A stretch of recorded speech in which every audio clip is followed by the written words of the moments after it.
తమన్ తాజాగా Balayya Bobby movie title teaser launch ఈవెంట్లో సందడి చేశాడు.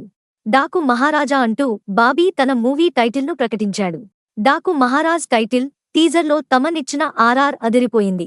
ఇక ఈ మేరకు ఏర్పాటు చేసిన ప్రెస్ మీట్లో తమన్ మాట్లాడుతూ పుష్ప-2 గురించి స్పందించాడు.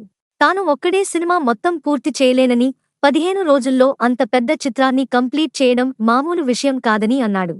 పుష్ప-2 కోసం చాలామంది పనిచేస్తున్నారని, అందులో తాను ఓ పార్ట్ మాత్రమే అని అన్నాడు. పుష్ప-2 మూవీ చూశానని, అదిరిపోయింది.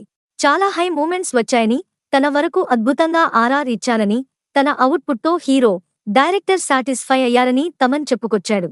అంటే తమన్ తన పనిని పూర్తి చేసేశాడని చెప్పకనే చెప్పేశాడు.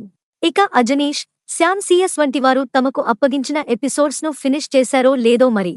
తమన్ ఇచ్చిన ఆ ఎపిసోడ్స్ ఎలా ఉంటాయో, అసలు ఈ ఎపిసోడ్కి ఎవరు ఆర్ఆర్ ఇచ్చారు అన్నది ఎలా తెలుస్తుంది? ముందే ఆ విషయం మీద క్లారిటీ ఇస్తారా? అసలు దేవిని ఎందుకు పక్కన పెట్టేశారు? ఇలా చివరి నిమిషంలో ఎందుకు నిర్ణయం మార్చుకున్నారు? ఈ నిర్ణయంతో దేవి ఏమైనా హాట్ అయ్యాడా? మరి పాటల విషయంలో అయినా సుక్కు అండ్ టీం పూర్తిగా సంతృప్తి చెందారా అన్నది చూడాలి.